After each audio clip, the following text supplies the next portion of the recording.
kemuliaan sholat subuh itu dimulai sejak waktu fajar, matahari mulai keluar sinarnya untuk membelah gelapnya malam, itu sinarnya disebut dengan fajar.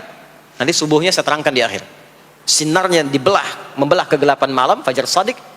Maka pada saat itu bukan hanya sholatnya yang punya keistimewaan seperti sholat asar tadi, tapi semua bacaannya langsung dijawab seketika oleh Allah Subhanahu wa taala, dipersaksikan oleh seluruh malaikat dan dijawab langsung oleh Allah Subhanahu wa taala. Jadi kalau Anda berdoa, maaf, doanya lebih cepat terkabul kalau dipanjatkan dengan cara yang benar dan khusyuk. Kalau Anda istighfar, langsung dijawab. Kalau kita baca Quran, pahala langsung dituliskan berlipat. Itulah kemuliaan waktu fajar. Jadi Allah sendiri yang menyampaikan, bukan cuma sholat yang penting, semua bacaannya itu langsung didengar, langsung direspon, langsung dipersaksikan.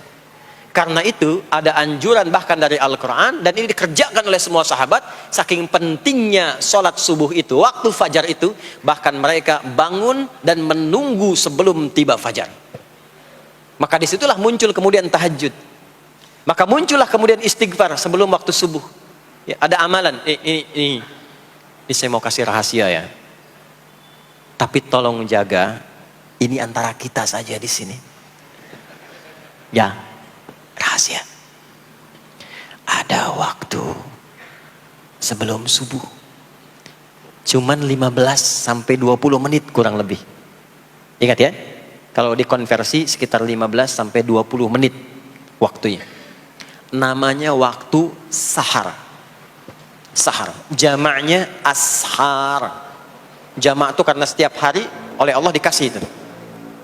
Sahar, jamaknya ashar.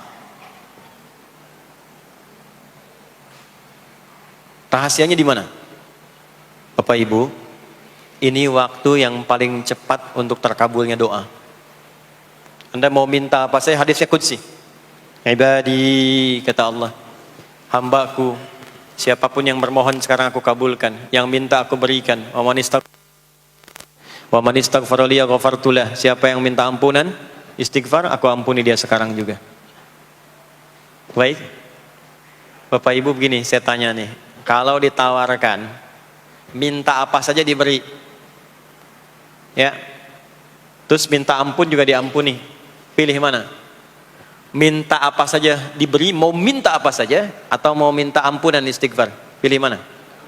Jujur aja, kalau ada proyek nilainya 100 miliar, ya, ada utang 1 miliar belum ditutup, terus baru minta apa saja diberikan, pilih mana? Minta 100 miliar, potensi dikabulkan, atau minta diampuni dosa, pilih mana?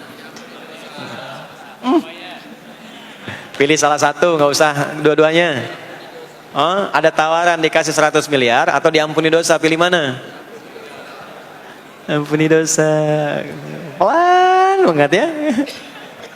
Kata ibu kalau bisa dua-duanya gitu. Coba, kalau ada rumus begini, Anda disuruh memilih apakah dunia dan seisinya atau memilih ampunan Allah, maka pilih ampunan Allah. Karena nanti ada rahasia yang kedua. Banyak rahasia ini.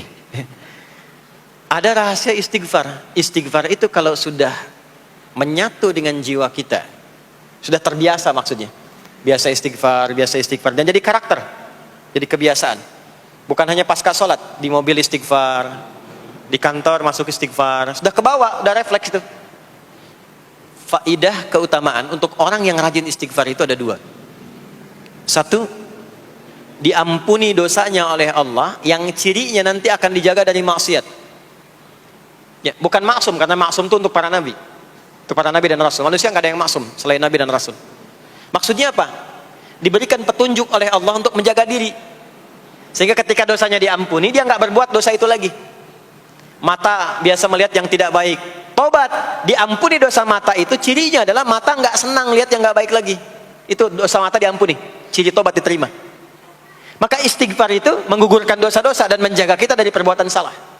Yang kedua, orang yang sudah terbiasa beristighfar, itu doa cepat dikabulkan, bahkan sebelum ia memintanya dan memohonkannya. Jadi sebelum melafazkannya, itu bisa terjadi Allah sudah mengabulkannya. Itulah kemuliaan istighfar. Nah, orang-orang yang istighfar menunggu waktu datangnya fajar, Itu mendapatkan kemuliaan langsung dari Allah, sampai dikatakan di Al-Quran, disebutkan sebagai orang-orang yang akan menghuni taman surga yang sekarang sedang beraktivitas di dunia. Itu ada di Quran surah ke-51 ayat 15 sampai 18. Yang istighfarnya di ayat 18. Ya, jaminan surganya ayat 15, 16, 17-nya tentang tahajud. Innal muttaqina fi jannatin wa 'uyun akhidhina ma atahum rabbuhum innahum kanu qabla dhalika muhsinin. 17-nya kanu qalilan minal laili ma yahja'un, bahkan nunggu waktu sahar, nunggu subuh, tahajud dulu. Kemudian 18-nya wabil ashari hum yastaghfirun, istighfar. Sampailah tiba dia waktu fajar subuh. Ya.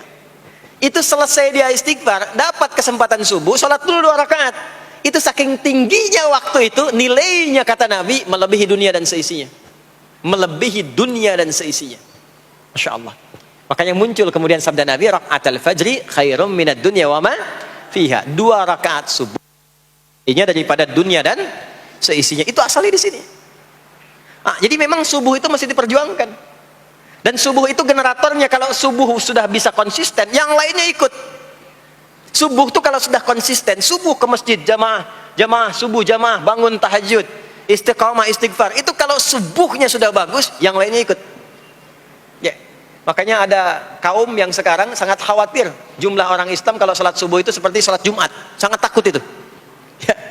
Ya, ada ini viral kisahnya, viral. Saya nggak ceritakan pun Anda bisa dengar.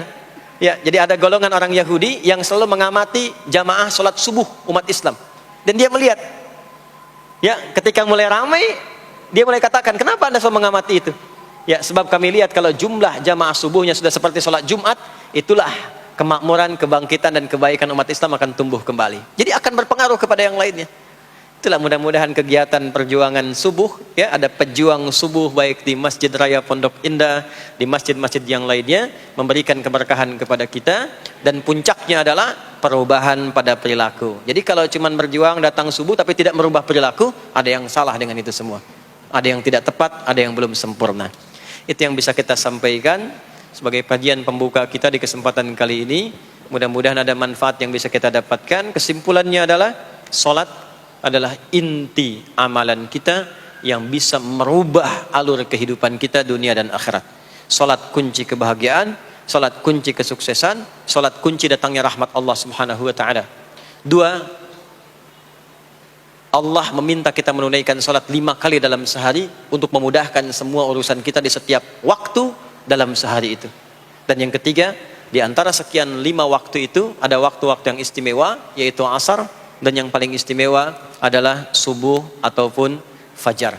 Mudah-mudahan kita bisa konsisten menunaikan dan menjaga waktu salat itu sampai kita pulang kepada Allah dalam keadaan husnul khatimah. Sementara itu yang disampaikan. Baik, mudah-mudahan ada keberkahan dari apa yang telah disampaikan. Pasti apa yang saya sampaikan pasti ada salah, pasti ada yang kurang tepat, pasti ada yang keliru disampaikan.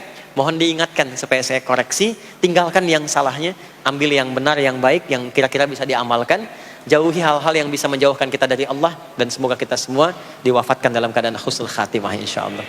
Allahumma taqabbal minna innaka antas sami'ul alim wa tub 'alaina innaka antat tawwabur rahim. Allahumma nahmaduka hamdan syakirin kama 'allamtana an nahmadak wa nashkuruka syukran kama 'allamtana an nashkurak antal muqaddim antal muakhir biyadikal khair innaka 'ala kulli syai'in qadir. Allahumma ij'al jam'ana hadza jam'an marhuma wa tafarruqana min ba'dihi tafarruqan ma'suma. Ya Allah, jadikan pengajian kami pagi di siang hari ini pengajian yang Kau berkahi, dan bila pun kami berpisah, jadikan perpisahan kami mengantarkan pada kemuliaan yang lebih baik di sisimu. Rabbana la tad'a lana fi maqamina hadza dhanban illa ghafartah. Ya Allah, jika ada pendosa hadir di majlis ini, jangan biarkan ia pulang kecuali Engkau telah ampuni segala dosa-dosanya. Wala hamman illa farajtah. Jika ada yang tengah merasakan kegelisahan, jangan biarkan ia pulang kecuali Engkau telah tenangkan keadaan hatinya. Wala asiran illa yassartah. Jika ada yang tengah mengalami kesulitan dalam kehidupannya, di rumah tangganya atau pekerjaannya, maka mohon dengan keikhlasannya angkat dan hilangkan semua kesulitannya.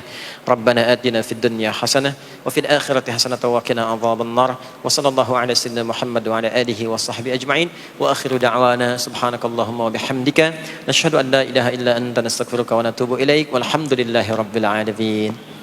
Mohon izin, mohon sekali berikan saya akses untuk mudah keluar. Saya mencintai Anda semua, barangkali tanpa harus bersalaman pun saya mendoakan Anda semuanya, karena memang ada waktu yang harus saya kejar. Terima kasih, saya mencintai Anda semua. Assalamualaikum warahmatullahi wabarakatuh.